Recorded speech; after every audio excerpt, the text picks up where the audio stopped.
Officer David Cullen from Claremont Police Department, and he's known as Officer Friendly.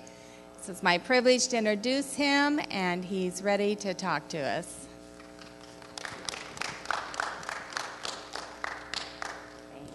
Thank you so much. So I'd like to express our appreciation for your invitation. Am I okay walking around, or would you like me just to stand over here? Okay. On behalf of our Chief of Police in the city of Claremont, Charles Broadway, he expresses thank you for this privilege, for us to step out of our city and express our, that's not my phone. Express our knowledge and empathy, and it's a privilege to be here and share with you. So thank you very much for that. He's pretty busy. He just started a new endeavor, and we're very happy for him. So he may stretch out and become in the future sheriff of the county, Lake County. So that would be really good for everyone in the county. So I was told to make this talk very interactive. So I'm going to encourage that. I might ask you questions, or at any moment just interrupt me, just wave at me or whatever. You may have many questions, but the topic is supposed to be cop friendly. Cop friendly. And in the world that we live in today, that's kind of ironic. Like, cop friendly? What do you mean? Because if you pay attention to the news, then you don't get that. You don't understand what does that mean. Usually when I look at the news, when I say I mean all of us. When we look at the news involving some kind of police situation, maybe 7 out of 10 times it's really negative, right? Some kind of beating or assault, even blood. So before we talk about that, let's talk about the purpose of the police.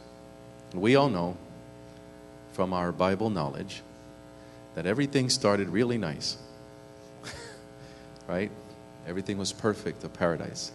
And somebody came along and decided to use their free will and change things around. So that's the thing, that in the world that we live in, we have to respect and understand that people have free will. People make mistakes. People violate certain parameters and do cause some damage to other people. Many times they do it unconsciously, without a strong intent. It's still wrong. It's still something that in our multiracial environment, the white people call timeout time, consequences, jail. So the police is there for that, to take care of that part of life. You did something wrong, even if you did it unconsciously without intent, if it's wrong enough to bring a consequence, then the police will be there. Fortunately, the police, all we do when we show up, all we do is take care, immediately stop the situation and resolve it immediately. But it's not completely resolved. The consequences continue, jail time, or in front of a judge explaining, understanding through this legal system what was done, and so forth. And then there's a penalty, etc. So let's backtrack and go to the cop friendly. I was told that it is your desire to understand how to behave or understand the police presence. First, when you encounter a police officer, it's usually going to be in two occasions, right? It's usually this scenario on the side of the road.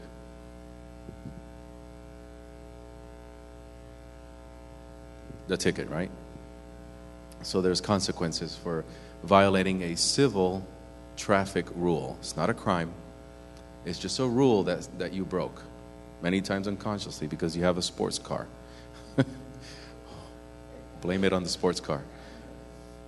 Or unfortunately, you're in a hurry. You are in a hurry and you got to get there, and I'm like, I am going to change lanes without signaling. I am going to speed. I am going to change lanes again. I am going to speed again. I am going to tailgate this person because I believe that if I get really close and I do some kind of gesture, they're going to hurry up. Right? Why did I have to be behind this old person? Why are they even driving? So many things go through your head, right? And then there are consequences. Or the other situation that you will encounter the police officer is in a real full-blown emergency that hopefully, possibly you are in or nearby but didn't really cause. A robbery, a theft, a fight. So most of the time you're just a witness and an action taker. You call. We need police here. This person is getting very aggressive, or this person is beating on this other person, etc. So those are fortunately the times that you will encounter police, most of the time. Sometimes it'll be in a friendly environment like this. Great. I hope that this continues. But what to do in certain situations? Our police chief wanted us to read 3 very important statistical true findings from the Association of Law Enforcement International and countrywide.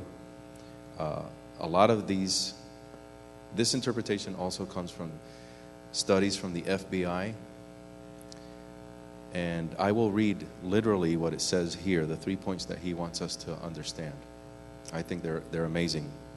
Maybe you know this already, maybe you don't. Maybe it'll be a reminder. But check this out. What many don't realize is that the majority of contact law enforcement has with citizens is non-violent and non-controversial. The recent incidents have been the center of focus. Are not the norm. Point number 2. The average number of arrests per year is 12.5 million in the whole country, right? Which equates to about 34,000 arrests a day. This is not just Orlando, the whole country. I thought you would laugh at that. Of the millions of arrests made each year, fatal encounters with law enforcement occur at a rate of far below 0.005%. While any death or injury is, of course, extremely regrettable, these incidents are rare. And the third point says, at the same time, we must remember that threats faced by police are real. Each year, there are more than 50,000 assaults on law enforcement officers, which result in more than 14,000 officers being injured. This past year, 126 officers were killed in the line of duty, and violent ambush-style attacks on law enforcement officers increase every day. That's a reality, right? So in synthesis, what this means is, out of 1,000 encounters, 1,000 times a police officer meets a person, being violent or not.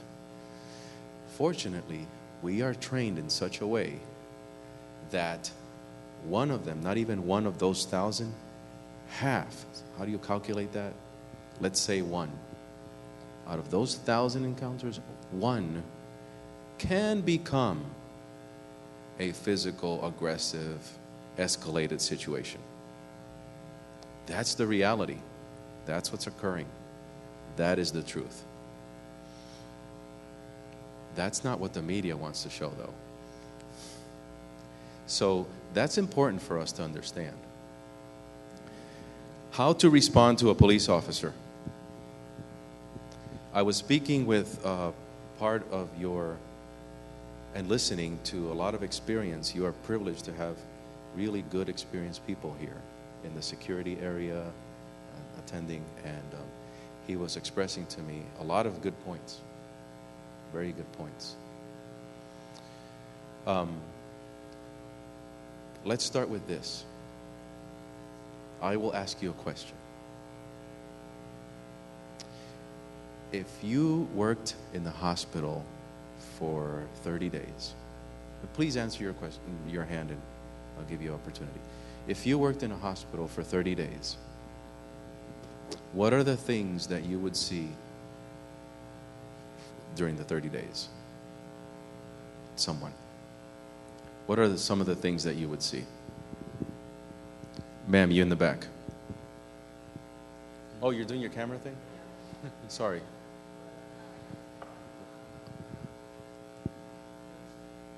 Gunshot wound. Sick patients. Sick patients.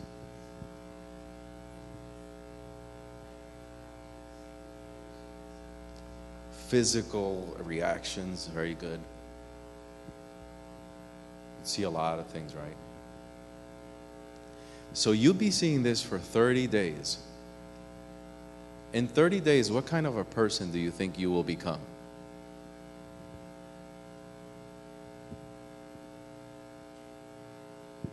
I'm sorry?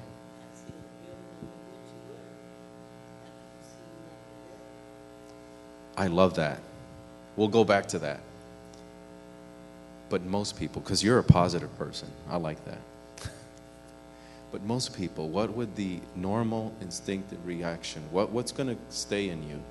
Be depressing to them. Be depressing. Very good. So you may fall into depression. Others are more positive thinkers. Turn that into something positive. So you'll be using compassion. You're looking at the compassionate side, understanding the kind of world we're in, that things happen. But the majority of us, the general human being, falls into depression, anger, shock. How is this possible? What kind of a world do we live in? So you're in there for 30 days, so that's your world. And you believe that the world is all that.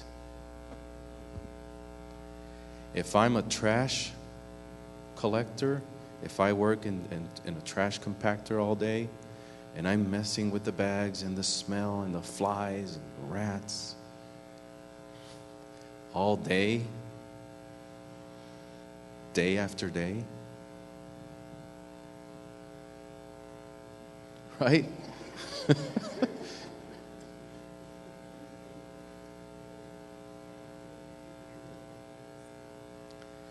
So it's true what the Bible says. Watch out who you associate with. You know, what comes in can stay in, right?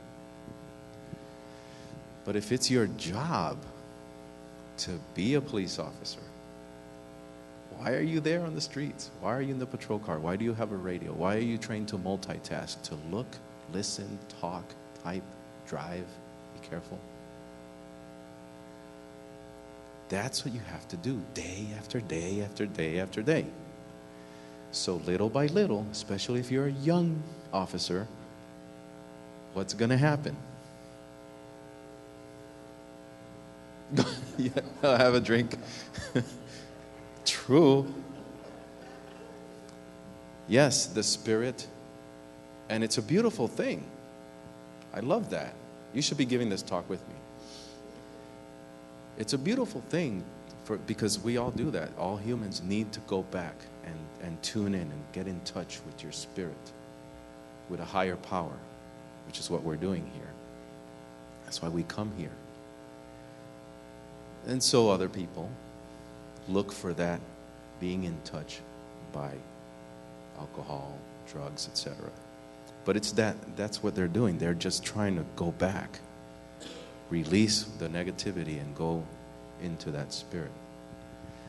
Some ways are not as good as others. This is truly the best. A higher power, surrendering to that. But that's what happens. So now that we've planted that base, right? Now that we understand how a police officer thinks, how he feels, he or she, especially female officers. Because sorry guys, it's true fact, science, when it comes to feeling, intuition, they're the leaders in that. Females are really good at that.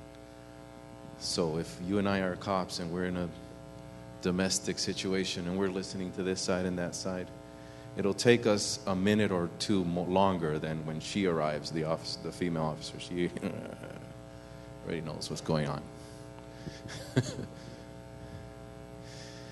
So we establish what the officer feels like, what he knows, how he or she is. And now that's going to help us to interact with him or her. Okay? So we could stop the talk right here. Now we understand. But let's do some detailed examples, right? Can you give me an example of when an officer interacts with you? Maybe you could give me a one time that you interacted with an officer. You don't have to go into detail. You don't have an officer stop me, but give me an example, someone. On the side of the road. Okay. Okay. Let me write something down because I cannot forget about this.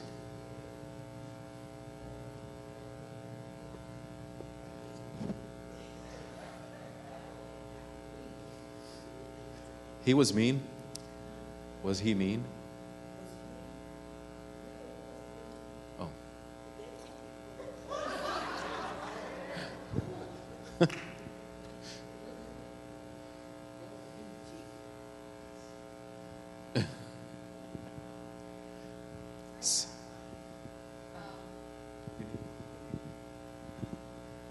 I was with someone and we were in a parking lot, a secluded parking lot.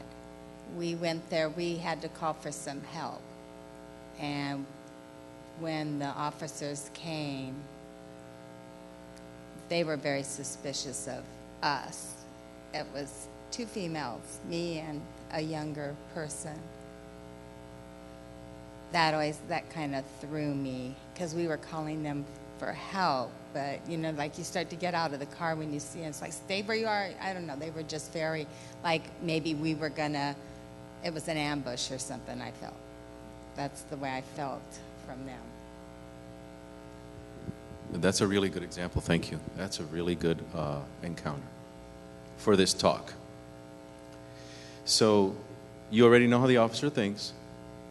We've already read about ambushes, real threats every day.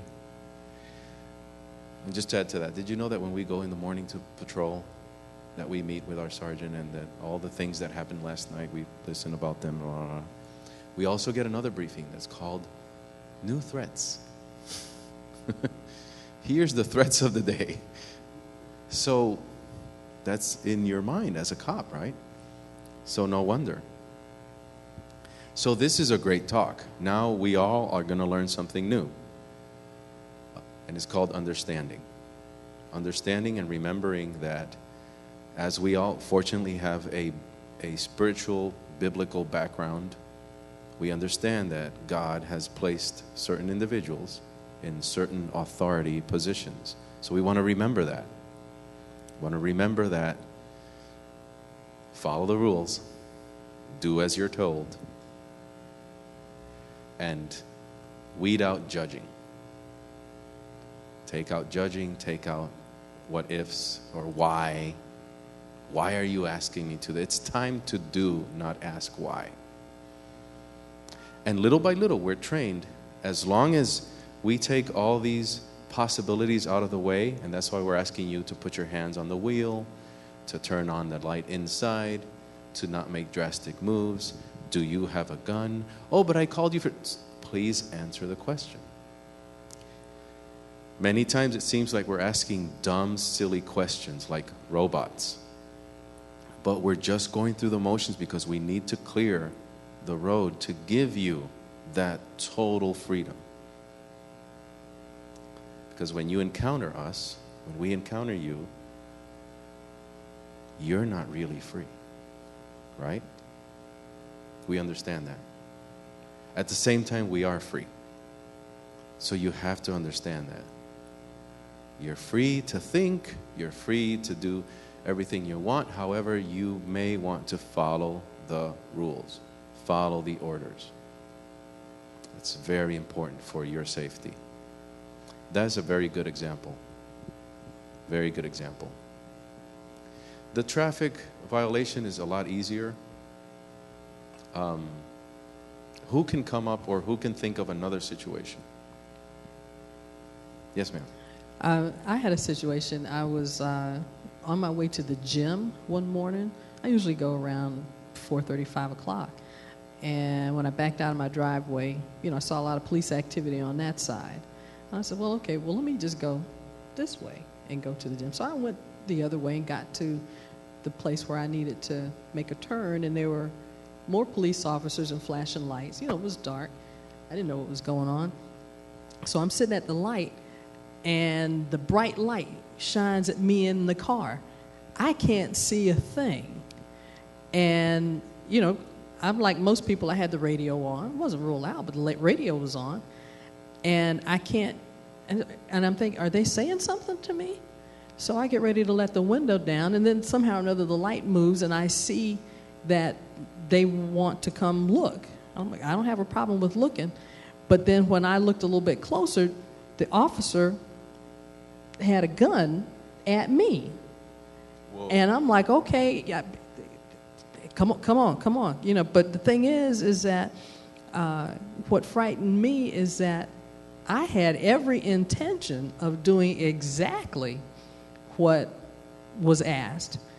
But when the light shined in my face, I didn't even have a chance to turn the radio down to see if I needed to sit there, get out, lay down, or something. I didn't even get an opportunity.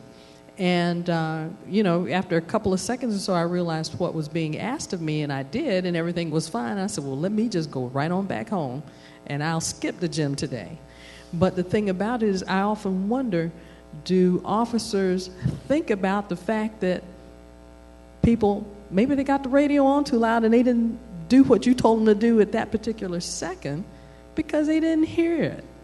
And then so many other things, with the gun being, pointed at me and the light being shined in my face, I don't know what anybody's asking me. So, my first reaction at that point was just to sit there.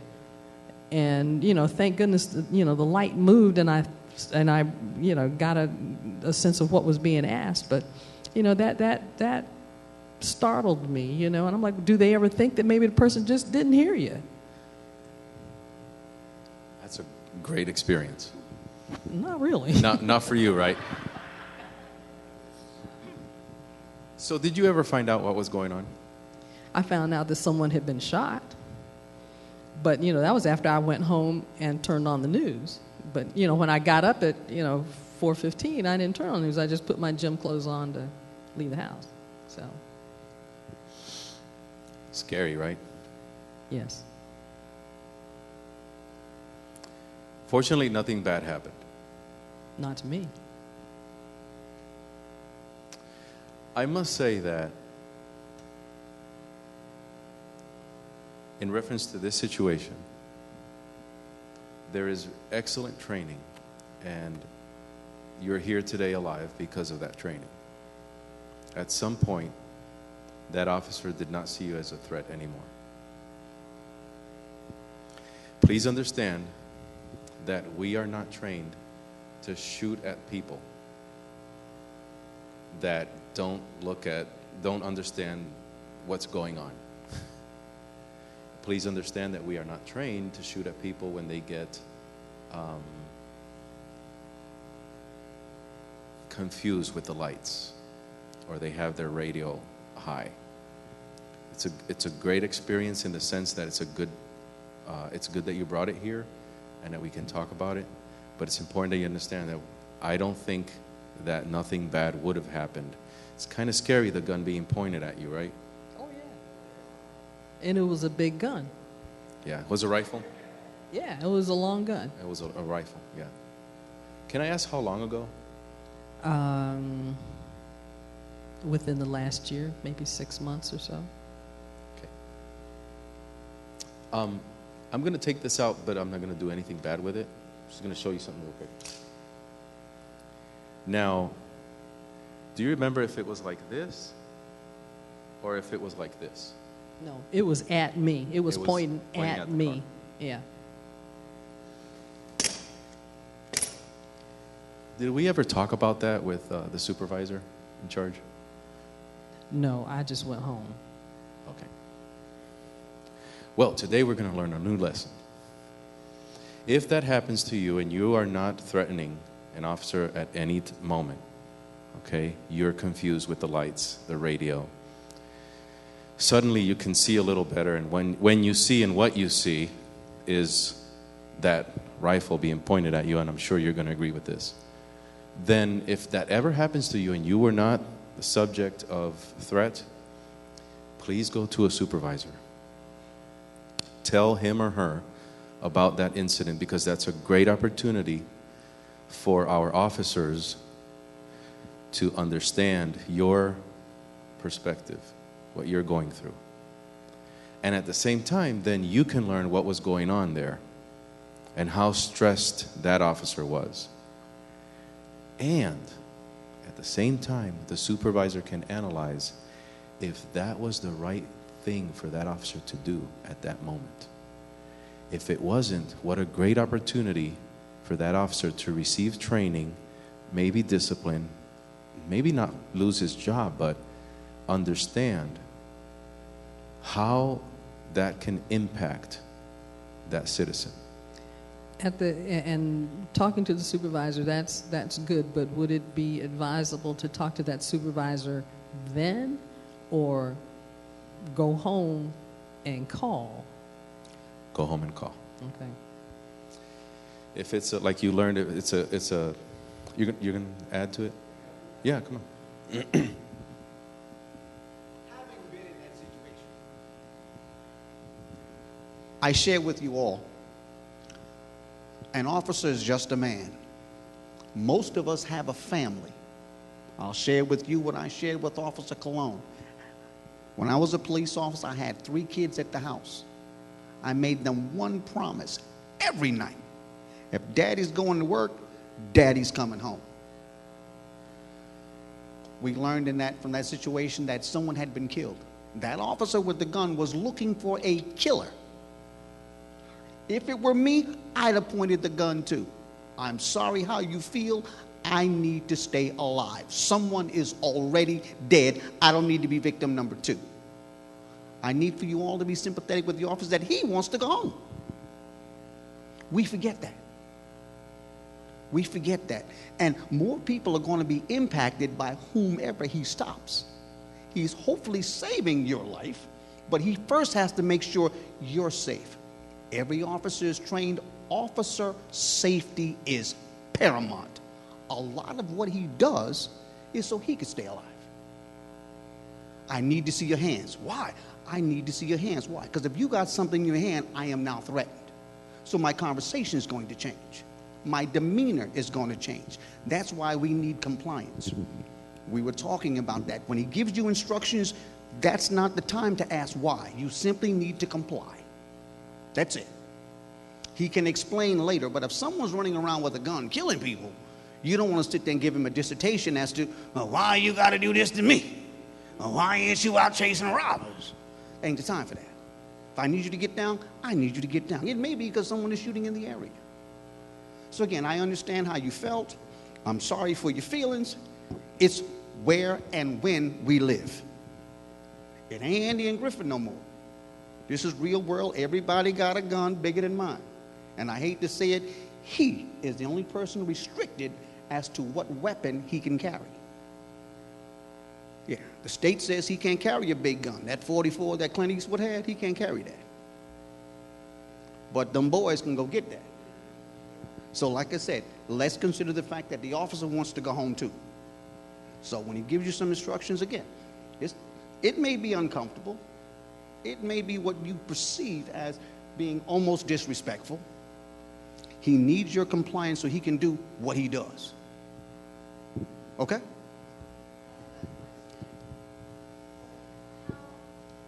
How common is it for something like that, and maybe it isn't for there's been a shooting, but something where it's an intense situation?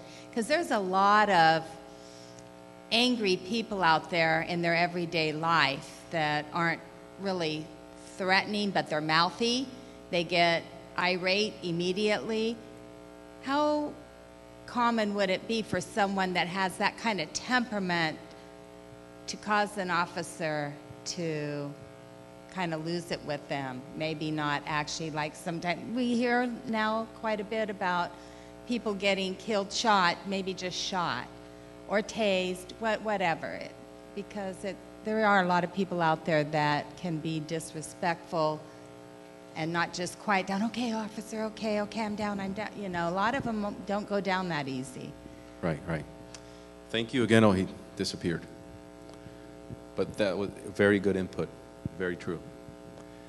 Well, to answer that question, I've got to read this again. And it says, the average number of arrests per year in the country is 12.5 million, which equates to about 34,000 a day. Of the millions of arrests made each year, fatal encounters with law enforcement occur at a rate far below 0.005%. So, when you ask the question, you're asking how probable it is for a very aggressive person. That would have been who got stopped with a car on their way to the gym. That some kind of scenario like that, and not meaning fatal, but that could have been hurt. Yes, non-compliant, rude, and the officer's looking for someone that's already hurt someone or killed someone and is on high alert. Let's say she was very aggressive. She's mouthing and she opens the door. Wow, that's really bad. Can you imagine? You're the officer. Please be the officer. You're looking for a shooter.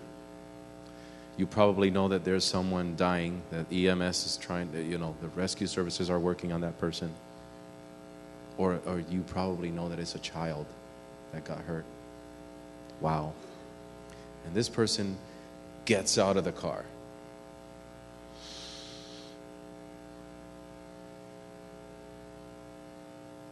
What would you do?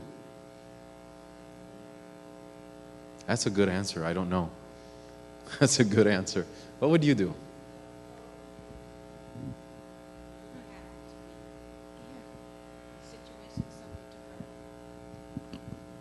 My daughter works at night. Her shift starts at 11 p.m. She wakes me up. I'm dressed in my night clothes, and I go take her to work, and I come back. Drive into my yard. Getting out of the car, all of a sudden I see blue lights and a gun pointed at me. But you have to understand, I live in a community that's known for drugs, and it's called Weed and Seed community. I was shocked at first because I'm in my backyard. Why is the officer pointing guns at me and telling me, put my hands in the air I'm in my backyard. But at that point, I stopped and I'm like, okay, this does look a little suspicious. I'm in my night clothes, my, do-rag on my head. He could think that I'm out looking for drugs. So I stopped. At that point, I'm like, okay. I complied, did everything they asked, ended up getting searched in my backyard. And he asked if I could search the car. And I'm thinking, what did I do to prompt all of this? Wow. But I'm thinking, okay, this person has to go home at the end of his shift too, just like me. And I had to stop and think about after that encounter with the police. I learned that if you just comply with what they ask you to do, and try to be as non-threatening as possible. But still, I'm like, what happened that made him think that I was, going to do something that prompted him to have me searched in my backyard?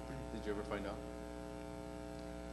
Well, they had witnessed a drug buy, and apparently I had came around at that point where they were with other people, and some people ran, and so they assumed that I might have been one of the participants in the buy. But this was 2 days later when I called and complained about it. But I still didn't understand why I had to get searched at that particular time. Very good question. Thanks for bringing that up. So,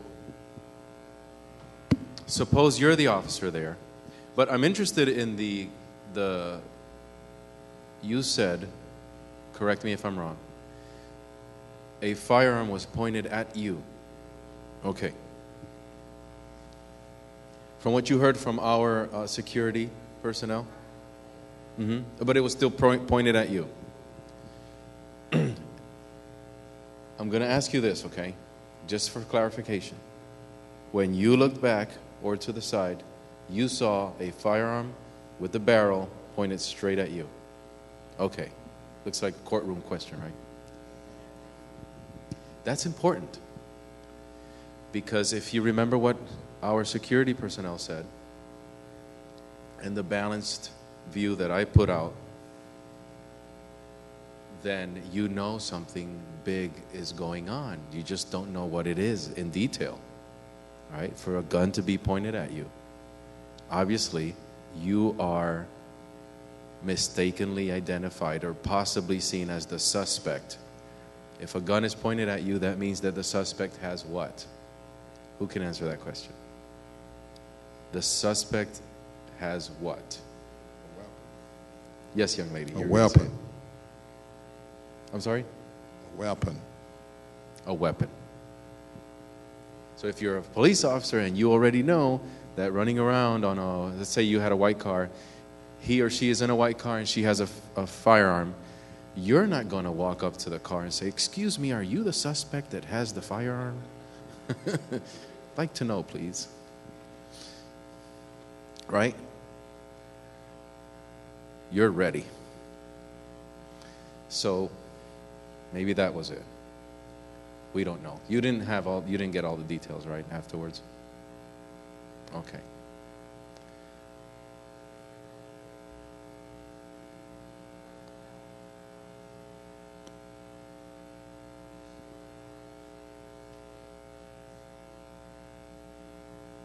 Yeah.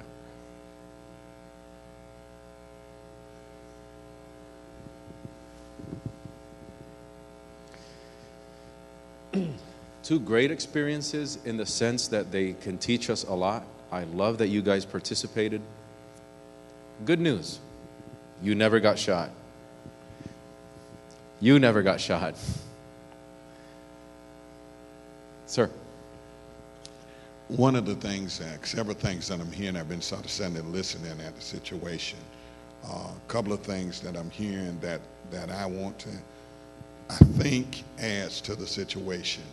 One, the activities in the neighborhood that people are looking for, you said, in the neighborhood you was in. So that one, officers are on more alert in that neighborhood. And so, and then I hear another thing. I hear a lot of times in terms of now, what I did hear in terms from the officer part, because if you're in your yard, I didn't hear anywhere anybody ask you to identify who you are. And I think that's something that should have been done, particularly if the officer has a weapon, then he's in a place where he can defend himself. So he needs to get identity of this person, particularly if you're in somebody's yard, in terms of who is this person. And that was an absence that I saw in here. And I realized that when you're in a neighborhood that's more activities going on, you're going to be on more alert. That's one of the things that we have to know, and which means that we have to do a better job of making sure our neighborhoods are not the kind of neighborhood where those kind of things go on. So we can help out ourselves and officers by, in terms of trying to make sure that we have, and I know it's not easy, but we have to find ways to say we're not going to have that in our neighborhood. Because if we allow these kind of things to happen, when the officers come to the neighborhood, they are going to be on more alert, and they're going to be less to give the kind of courtesy that needs to be. The other thing that I'm hearing is that I'm saying in both cases is we're not calling and letting folk know enough. And I appreciate the way you handle this situation, because I can tell from your reaction, both officers really did not handle themselves 100% like they needed to. And you didn't sugarcoat that or just say, oh, just the officer. You said, now, I want you to understand the officer, but I heard you ask enough questions to say, were the officers really doing what they're supposed to, like in the case with them? Was the gun here or was it here? Which is a totally different situation. And if I approach a car with my gun here, I'm ready. But when I get my gun here, I'm ready to shoot. That's a totally, and I could see in your reaction from your training that that officer was really out of place, because at that point, nothing has happened to put him on that much alert by that person in the car. Now, what's happening around there does not necessarily bring the alert to there. And I could see from your response that that officer needed to have, you can understand having his gun, but it didn't need to be here at somebody, because that's a whole different situation. And in helping a conversation like this, to help folk to understand that. And so, and we've got to do a better job of reporting so that the supervisors can say to the officers, I got a report of a situation that you went to a lady in the car, and that lady said that when you had your gun, you had it pointed at her. Then that officer can be put into training when that officer come back to that community, because this is the thing, the squeaky wheel gonna get the oil. And if you don't do that and that supervisor never say, then that becomes a standard, and the people in charge cannot minister. Because I could hear from you quickly, I could hear what you were saying. If I'm the supervisor and I get a report, I'm going to talk to my officer about that. And so, and that's what help a lot of times with those kind of things, because people sometimes they get used to dealing with the worst folk, particularly officers, the criminals. And so they start responding based on what mostly, and it's a natural thing. You respond to what you see.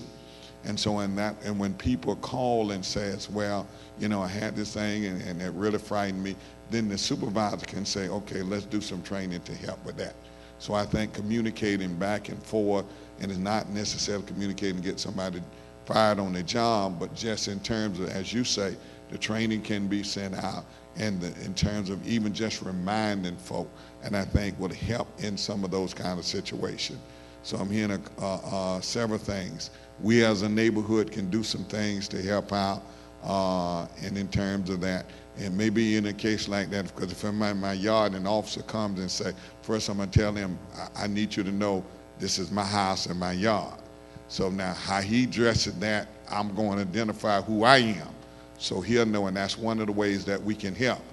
He may not believe me, and he may ask some things to confirm it, but at least he's got the notice from me. I'm helping myself. I'm letting him know right off. I'm at home. I'm in my yard. So then that should put him on a different level of how he's going to try to find out who I am. Differently. Very good information. Thank you. So, yeah, and I want to emphasize that just to prove that, based on how I responded and what you said, there is a lot more training to come. This talk that we're having today is evidence of a spirit that's coming down and passing through your protective services, police and fire and rescue, especially police, and it's coming to open up and train better. And like he said, and that's why I asked the question, was it pointed at you? So when you do inquire later, you could do it 2 days afterwards. No worries. But the sooner you do it, the better. Please take active part in this spirit, because it's coming. It's already our command center up in Washington, and the lawmakers are actually already putting down real good, up-to-date, personal, how to treat, how to handle situation, how to talk from an officer to the civilian. Because it's not the same thing as if we're out on the field in a war. You give commands, you're in war, you're on duty as a soldier. But when you do this here in our country, there's a lot of freedom. We have to be so careful as police officers. So, but just to prove that the training that we have today is good. It's not perfect, but it's good. To prove that, you're alive today, and so are you. Even though that gun was pointed at you. And the statistics show that a very few % of encounters end up bad. Yes, ma'am. How important is it for us to know maybe the officer's name when we're reporting these type of events to a supervisor? Do we have to know the name, or is it okay for us to know like the time, date, location? Because if a gun was pointed at me, I'm going to be a little bit intimidated to now ask you, what's your name? You know what I mean? Great question. Great question. What do you think? Who can answer that? I of course I can answer it. What do you think?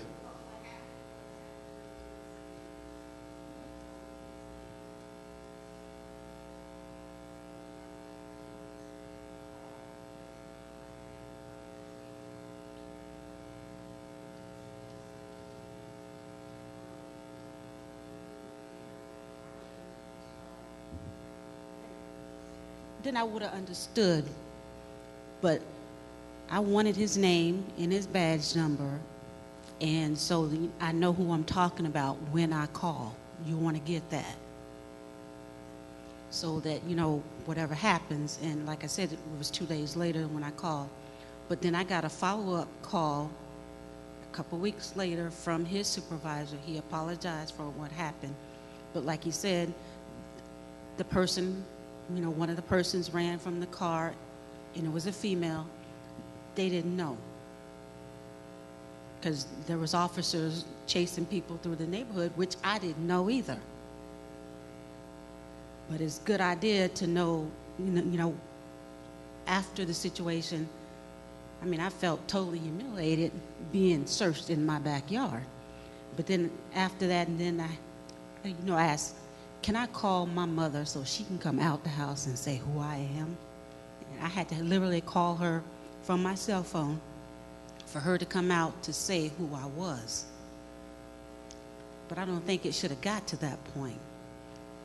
He should have said, you know, what was going on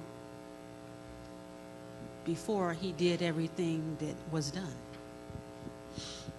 Understood. So, yeah. So, almost in conclusion, what would you say is the number one thing you should do as a civilian when you encounter a situation like this? Be it on the side of the road, be it in a situation just like, boom, you're going out for a jog and all these lights, or you're coming back from taking your daughter to work, what is the number one thing you should do if you encounter a police officer? Comply, comply, comply. It's your life. You're going to get into judgments and why, like our security partner said, you're going to be all over the place. This is unfair. This is my house. Da, da, da, da, da. Save your life first. It's your life. Now, the officer, and I'm an officer, and I'm proud to say this, but as I said, we're coming down with more training. We are understanding as officers that there's a balance. It's tough sometimes to use balance. You understand that now. I have information that you don't know about. You're just in it now. And you're wondering why I'm doing this or that. But we got to have balance. So comply, comply, comply. And let me give you a little more information before we end. There's always time. We have power there, right? We have that force. We have that power over you. We have taken your freedom. You are not free to go. Remember that. You are not free to go. However, don't forget this. After the incident, which will end, usually in minutes, you are free. And you don't need the police officer anymore. You have, if you have a complaint, you have state attorneys, you have the FBI, you can talk to the chief of police, the sergeant. Look at all the tools that you have. You can try and keep pushing it. You will get help. If you were unfairly treated, unjustly treated, you have all this legal system, all these tools. But start with the sergeant. Not satisfied? Go to the chief or the sheriff. No matter how long it takes. But don't think that moment, that situation you're in the midst of is the only moment that you will have to solve the issue. No. Get out of that alive. And then take it wherever it has to go.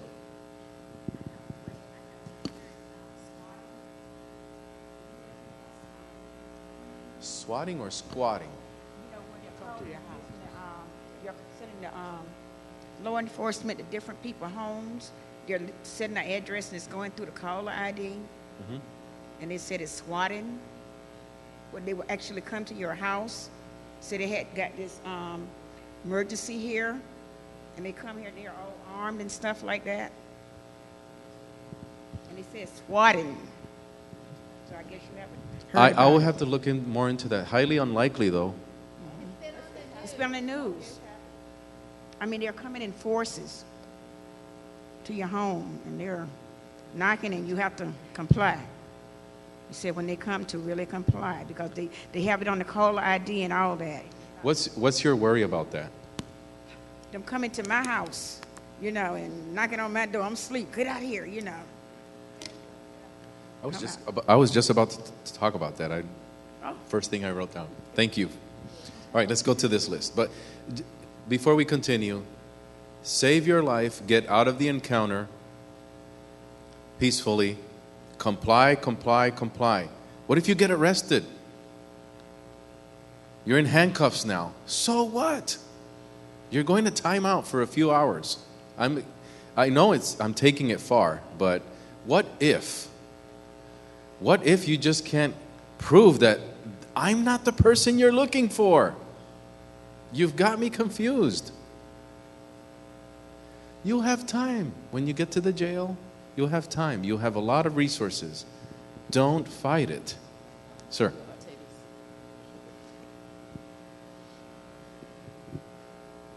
I understand from your side of and where you are, it's easier to say that. I don't think that's an easy thing to accept.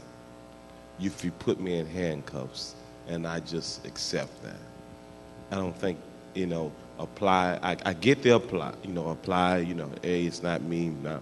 But when you take it that far to going and putting me in handcuffs, especially I know 100% I'm innocent and I don't really know what's going on and I still get in handcuffs, that's not an easy thing. Now you feel really, really violated. Right. Now, is it time for you to, although you feel violated, would it be wise to just go crazy and kick and punch and... I think you never know.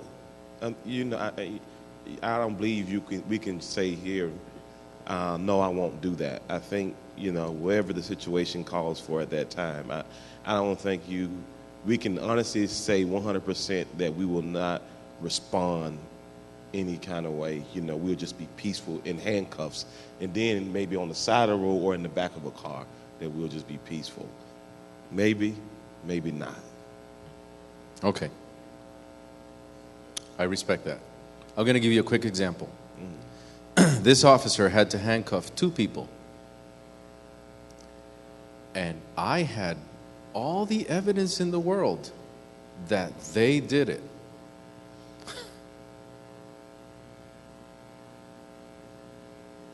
But my evidence wasn't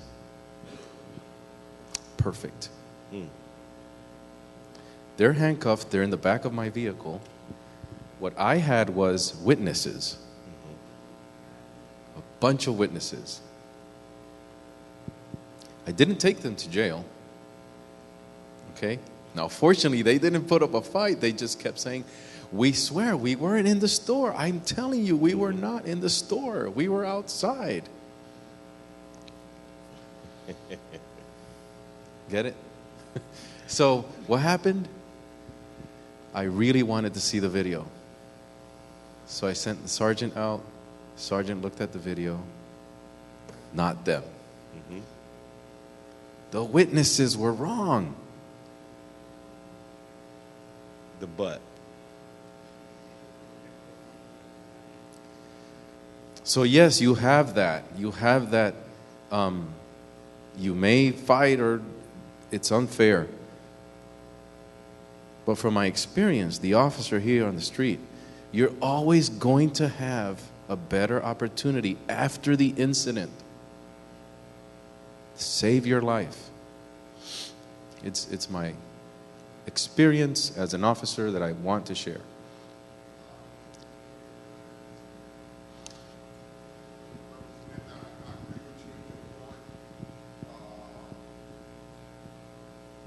I agree with you in your point, and I'm like you. When you've gotten to the point where you've handcuffed me, you've actually arrested me. And if I know I've done nothing, then you really violated me. But I hear him sending a message to us where I may react one way. I can't tell you how all those officers will react. And I do take the merit in what he's saying. Save your life and fight that fight another day. Because if you get to the point that you become violent, then you allow that person to go further with you. Then you resisted arrest, and then they can go further, and in terms of that. But in terms of what protests you do, let it be verbal. And in terms of, from a standpoint of identifying who you are, the innocent that you are, and that the officer is making a mistake. So those things can be, you have shared them up front. And I agree, the fight, if you get to that point where he handcuffs you, do it peacefully, because when you lose your peace, then you give him grounds to go further. And it becomes more of a messy situation to straighten out. Now, if that officer is one of the kind, because everybody's just not a good officer, they're just like, you don't have a good everything. And so if that person goes to that point and you act in peaceful to violating, then it gives you more grounds to handle that. But I hear what he's saying, which is a very good thing. At that time, the key to it is saving your life and make sure you don't do anything to escalate, because if it is a bad person, and the more you do, the more it's going to escalate. Yeah, get out of it alive. Yeah. Yeah, I agree, yeah. This is very important so that you feel better. And it's the law, and it's true. I'm not sugarcoating. Just because you're in handcuffs doesn't mean you're arrested.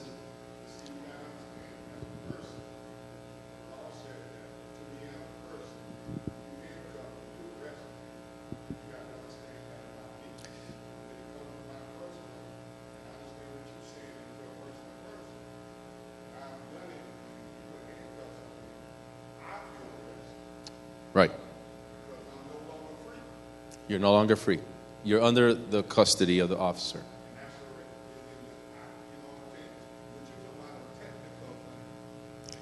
Right.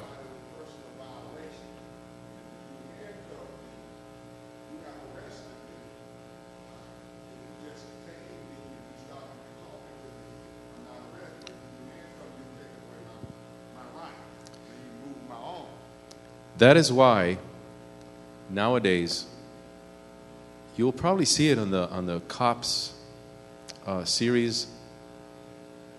You've seen Cops before? You'll probably see it, and it's most officers, if not all, I can't say all, but most officers, when we put handcuffs on, we will say what's going on. We may say things like, I'm going to detain you for a few. I need you to sit here. I'm going to detain you right now. Why are you putting handcuffs on me? Because I don't trust you right now with your hands free. I'm sorry. I know you're judging in your mind. I know you're innocent, in your mind. But the officer doesn't know that. Comply, comply, comply. Get out of the situation. There's time for justice later. Yes, ma'am. Oh, I'm sorry. It's beneficial. It's better if you have the name, but you don't want to do it in a situation where like she expressed, or you fortunately got the name, but you don't need it. And I'll tell you why. If you don't get the name, that's fine. Every single incident out on the street is recorded. I'm here today. It's on my computer. There's the address, what I'm doing, what I'm expected to talk about. Everything is there. Not in all detail, but the number one thing that you will find in every police record is which officer was there, what place, what time. So as you call in for more information or a complaint or clarification, I like to call it clarification of an incident, because complaint puts someone in the defensive mode. Clarification of an incident, all you have to say is, last night around this time I was stopped and this happened at my house. They're looking for, there it is, this case number, this officer was there, this is what was said, this is why they stopped, etc., etc. So, to answer the question, not necessarily, but it is good if you can do that. So, one more thing I'd like to share, because it's happening a lot, it's growing. Please remember this. It's nighttime, you're on a lonely road, blue lights behind you start. Blue and red lights. You hear the whoop, whoop, whoop. Should you stop? Yes and no. What? Tell me, what are you thinking about? Yes. Yes. Can I give you more hints, more things to do? As you look for that safe place, can you please dial 911? It's the fastest number. It's not against the law. You're in an emergency situation. You don't know who's that back there. Okay? Not against the law. Can you call and say who you are, where you're at, and you see lights behind you, and I'm stopping in a safe place. Is this a true officer behind me? Please let me know. Yes, you're on this road and he has called in a traffic stop. Okay, now you can comply. Got it? Now, should you keep going home all the way home? No. Parking lots, lit parking lots with people around, Walmart, gas stations, where there's evidence, where there's people, okay? Understood that? Phone calls the same. Should you comply because it says Orange County Courthouse, you're going to be arrested if you don't pay for this much, and fraud, it exists. Okay? We have your child here at such and such place. You need to come and bail them out. Call your child first. There's a lot of fraud and theft going on. I have enjoyed this with you. Thank you very much. You may have more questions. I will leave some goodies here for all of you. They're wristbands with our logo, and it has our email address and all that. So please enjoy, and thank you so very much for everything. Do you want to share another question? Am I good on time? Oh, okay. Lunchtime. Yay. Thank you.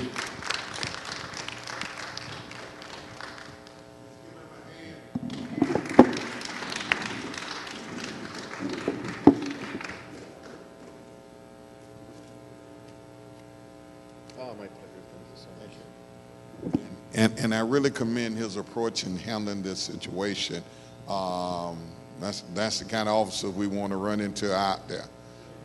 Amen. And in terms of, and I appreciate that, and trying to get us to see both sides of the situation and how we can. And I really believe he give good, solid advice when he says, save your life, because you don't know who you may be dealing with. Save your life, and you can deal with the justice part of it later. And the less you get out of compliance, the less anybody got to bring against you, and the more it proves a stronger case that somebody was out of line if it was that. So the other thing is, and in terms of, I'm glad to see us doing this, because I think the way we solve these kind of things is having communications before we ever get into those things. So we all know better how to react, and we all get better relationships, because it's about relationships, and when the communication breaks down, nobody knows what's going on. So thank you so very much. And let me thank everybody for coming out as we wrap up our evangelism conference.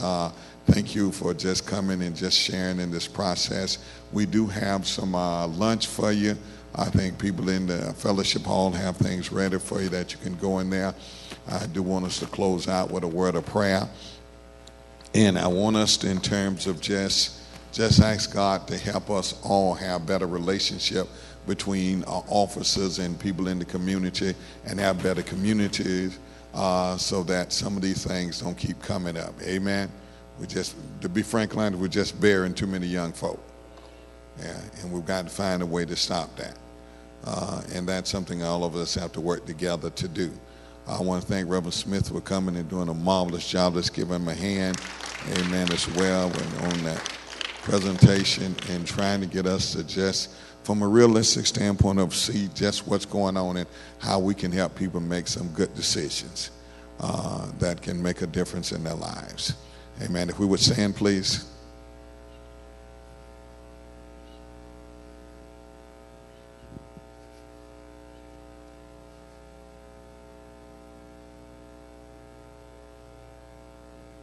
Yes, yes. I'm calling one of our youth up to close us out in prayer. Amen. Please bow your head. Okay. God, thank you for letting us get here safely, Lord, and please let us use this information and take it into our hearts so that it can make us better people. And God, please let us enjoy this food and let it nourish our bodies. Amen. Thank you so very much. Amen.